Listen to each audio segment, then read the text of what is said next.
In the late 1960s, Los Angeles hid a grim secret beneath its Hollywood sheen. On Skid Row, where the city's forgotten gathered, men began dying, throats slashed, bodies staged in eerie rituals. Welcome to Buried Secrets, where we unearth truths too dark to stay hidden. Today we expose Vaughn Greenwood, the Skid Row slasher, a killer who hunted the vulnerable with chilling precision.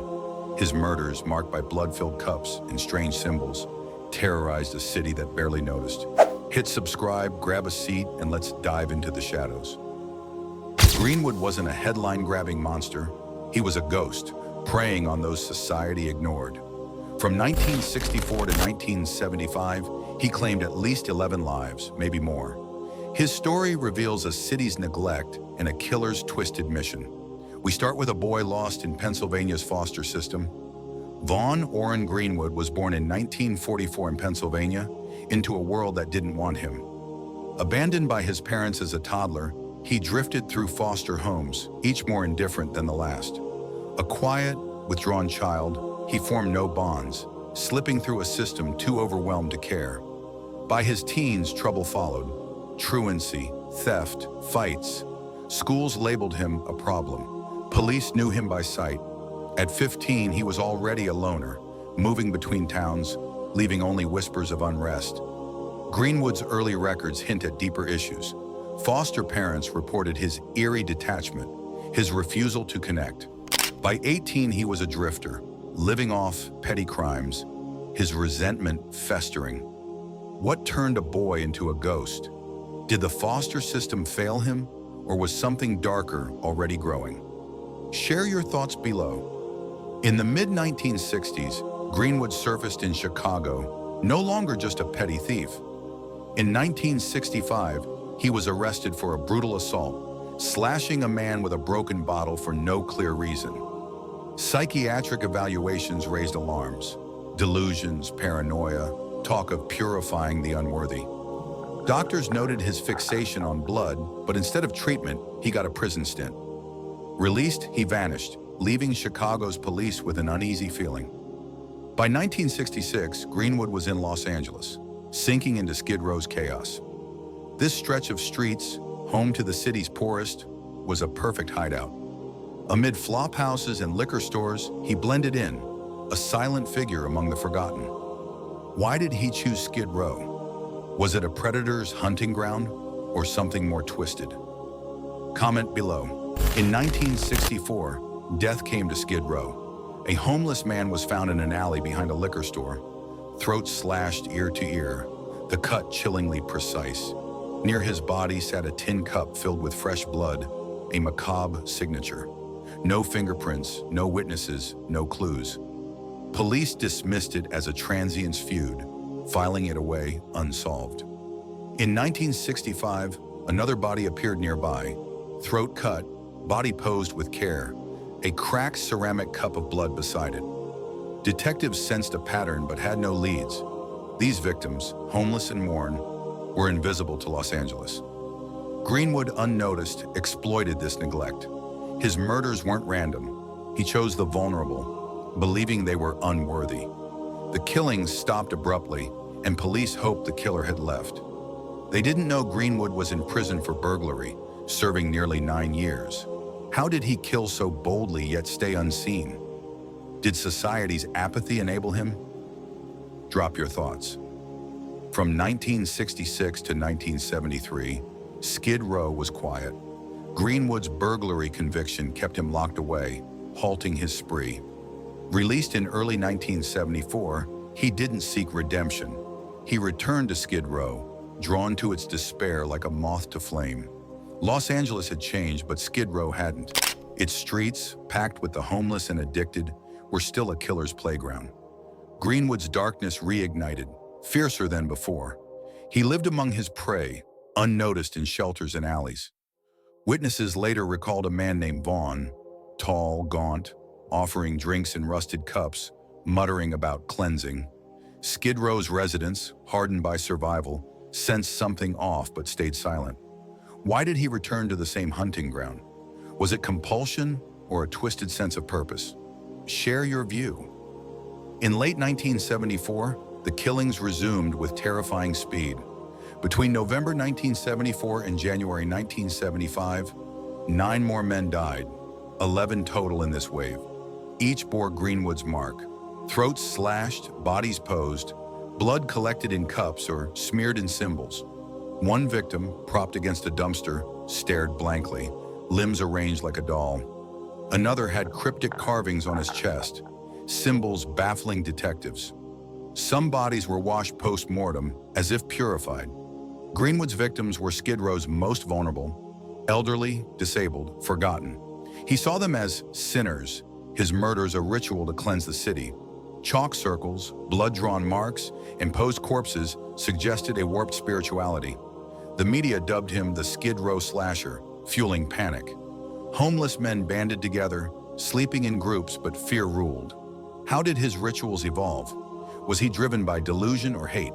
Comment below. Detectives faced a nightmare. No fingerprints, no murder weapon, no witnesses willing to talk. Forensic tech of the 1970s offered little. Blood typing, but no DNA. Theories ranged from a cult to a lone maniac. Skid Row's residents whispered of a polite man who offered food, then vanished. Paranoia gripped the community. Trust eroded. The Los Angeles Times ran lurid headlines, amplifying terror, but offering no answers. Police canvassed shelters, questioned drifters, but leads dried up. Skid Row's chaos, drugs, violence, transience hid Greenwood perfectly. Detectives like Mark Reynolds worked tirelessly, haunted by the staged bodies. Why did forensic limits hinder the case? Could modern tech have caught him sooner? Drop your thoughts. On January 15, 1975, a break came. William Graham, a transient, stumbled into a clinic, throat slashed but alive. He described his attacker, tall, gaunt, muttering, "Purify the street." Graham had fought back, fleeing after kicking the man. Police found a letter at the scene, addressed to Vaughn. Reynolds recalled the name. Witnesses had mentioned a Vaughn near shelters, offering cleansing drinks. Records confirmed that Vaughn Orin Greenwood, a parolee with a violent past. A manhunt led to an abandoned church on Los Angeles' outskirts, its windows blackened, doors chained. Inside, Greenwood sat amid candles, beside an altar of blood-stained clothes, ritual bowls and a butcher's knife. He surrendered without a fight, smiling eerily. Journals found inside detailed his holy killings. What made Graham's survival the turning point? Did Greenwood want to be caught? Share your take. Greenwood's 1975 trial gripped the nation. Charged with 11 murders, he sat calmly, whispering to himself, eyes distant. His journals described slitting throats as releasing spirits, blood circles as trapping demons. He saw himself as a divine warrior, cleansing Skid Row's wicked. Prosecutors presented blood samples, victim belongings, and Graham's testimony. Defense argued insanity, citing his delusions, but Greenwood's methodical crimes suggested control. When asked to speak, he said, "They're clean now. I did my job." The jury convicted him on all counts, sentencing him to life without parole. Some detectives believed he killed more. Chicago and Bakersfield cases matched his style, but he never confessed beyond the 11. Why did he stay silent on other crimes? Was his calm a mask or madness? Comment below. In prison, Greenwood was a cipher. He spoke little, caused no trouble, and refused interviews. Guards reported him writing in notebooks, never shared, possibly reliving his rituals. He died in 2020, alone, no visitors, no legacy but fear. Skid Row's killings stopped, but the scars lingered. Survivors remembered the man with the tin cup, the smile that chilled. His presence had been a quiet terror, unnoticed until too late. Skid Row's homeless still speak of the slasher, a ghost in their collective memory. His crimes exposed Los Angeles neglect. Thousands lived in squalor, ignored by a city chasing glamour. Could better support have saved his victims? Did society create this monster? Drop your thoughts. Vaughn Greenwood's spree wasn't just murder. It was a mirror to a city's failure. Skid Row in the 1970s was a human landfill, its residents discarded. Greenwood, a product of foster care and untreated mental illness, turned his pain outward, seeing salvation in slaughter. Psychologists suggest schizophrenia or delusional disorder, but his precision argues against insanity. He chose his victims, planned his rituals, and hid his tracks. The era's limits, no CCTV, no DNA, let him thrive. Today's tech might have caught him sooner, but Skid Row's plight persists. Greenwood's story asks, what breeds such killers? Neglect, madness, or a society that looks away? His victims, forgotten in life, demand we remember. Why did Los Angeles ignore Skid Row? Can we prevent another slasher? Share your view. Vaughn Greenwood, the Skid Row slasher, left 11 men dead, their blood marking a city's shame.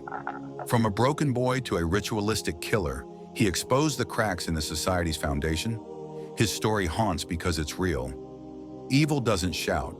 It whispers, waiting in plain sight. What do you think drove him? How do we stop the next Greenwood? Drop your thoughts in the comments, hit subscribe, and ring the bell for more buried secrets. Next, we'll uncover another truth too grim to stay buried. Until then, keep watching the shadows.